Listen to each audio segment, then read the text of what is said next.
any further ado, we'll go right down to it. And so what Felicia and I will be doing today is explain to you a little bit about the platform. Yes, so we will be looking at the science behind PAGS, what the tool does, explain how it benefits children and the steps involved, so that you can understand the platform better and you can understand better why San Anton is using this platform.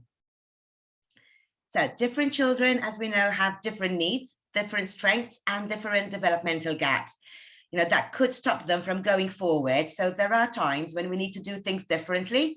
And yes, everybody can learn, just not on the same day or in the same way, hence PAGS. So PAGS is a digital companion that supports all the learners' needs and also the educators' needs, because when it comes to special education needs, we consider a lot the children's needs, but not often the educators' needs, but both have different needs.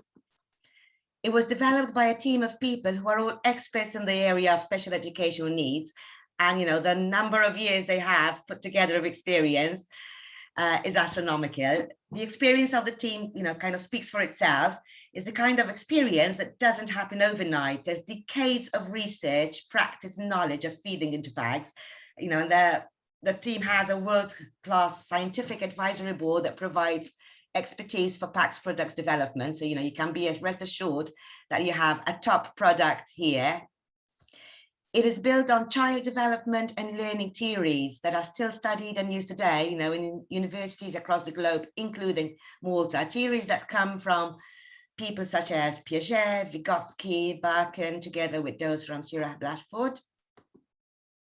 Now, I will not go into the details of these theories, or you'll all be sleeping before I finish this presentation. But what these theories say in a nutshell is that with meaningful interaction, together with appropriate support and guidance, we can help children change the way they perceive things and develop. But to do that, we first need to find out what the strengths and what the developmental gaps are. And this is what PAGS does. Yeah, it finds out the different needs of the children. Now, what do we mean by developmental gaps? So let's imagine John here. Now, John is a real student, is a real learner, but John is not his real name. So let's imagine that John here is given a listening comprehension to do. Now, because he finds things, such things difficult, the teacher designs the questions in an easier way and allows him to hear it a few times, more times than they would allow any other kid. However, he still has difficulty completing it. You see, the task was differentiated, but the problem is not the task, but the skills he needs to complete the task. In this case, John's case, he has a gap with his recall skills and finds it difficult to focus for any length of time. And so having a listening comprehension, or a reading one for that matter, would be extremely difficult for him. And it was only through PAGS that these things came to light. Yeah, so PAGS kind of is not going to work with the school's content, but it's going to work with the skills the kids need in order to handle that content better, yeah, and allow them to move forward. Now, of course, PAGS works in a kind of specific slide where we're talking about what these developmental gaps are. So when we're talking about developmental gaps, don't imagine these humongous issues, but they're just gaps that stop kids from processing information, in the way that they should be. Okay. Now, by now you must be wondering how all this works, yeah, how we've managed to put all these together. So PAGS uses a digital questionnaire that is completed by those working with the children. So in, your case, your children's educators, the management and staff at San Anton. And which these questionnaires focus on fundamental aspects of their educational and developmental growth, which covers four core areas that are, fundamental for learning. So basically, what are these four core areas? So we have the first section is about communication. This targets, general language. It targets non-verbal communication, because when we communicate, we don't just communicate with words, and also questioning skills, because unless kids have those questioning skills, up to par, participation is then difficult. So basically it develops verbal, non-verbal and functional communication. Another area is the social interaction and social awareness, which is all about assertiveness, empathy, and self-awareness. This builds awareness of personal rights and responsibilities. Then there's self-regulation. This develops adaptability. Now, by adaptability, we mean how well can a child adapt from one situation to another in different situations, and it targets management of behavior, emotions, stress, and change. And last but not least, there's the cognition and learning. This develops core ability and processing. So it targets real life problem solving skills, memory, and learning strategies. Okay, now once the questionnaire is completed, it generates a report that gives a holistic view of the child. The results summary show the developmental stage and the sub-skills that are targeted. The visuals profiles are easy to interpret, pointing to the gaps that need to be targeted. So it is possible to see and understand which skills are prerequisite for later skills. For example, a learner cannot be expected to effectively deal with conflict, just to give an example, if they have not mastered appropriate peer interaction, or a learner cannot be expected to understand sincerity if they cannot yet recognize emotions in others. As in the example I gave you previously, it was this is what showed that John, recall skills needed to be developed further for him to be able to deal and handle certain tasks. And it deals with different age groups. Yeah, so there is, the skills that are typically mastered by children of ages 5 to 7, then those of children ages 7 to 11, and for those over 11, which again, there would be, they would be in different parts of the schools, from the primary, middle school, or secondary school, and would hence have, different people dealing with the program.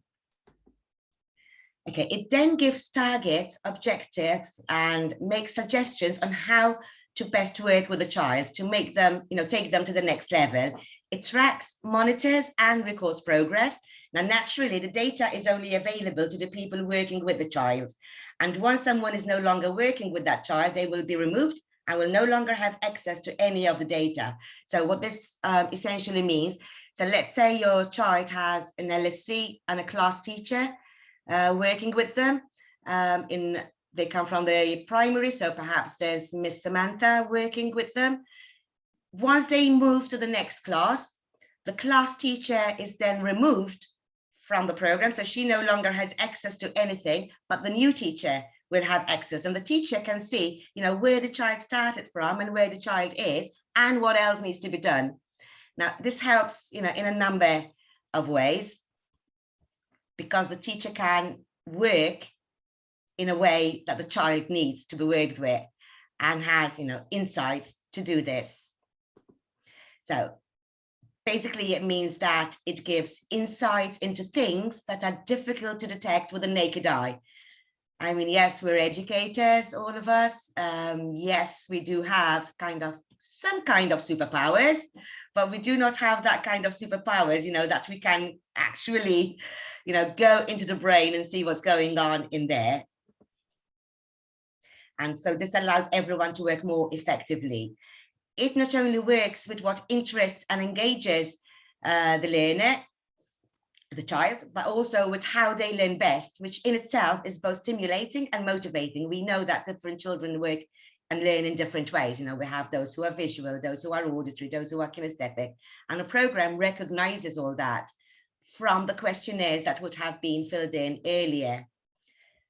It focuses on developing skills needed for learning to happen, making them more independent, the children more independent and more confident, because, if we can get this can-do factor, obviously our self-esteem is going to go higher.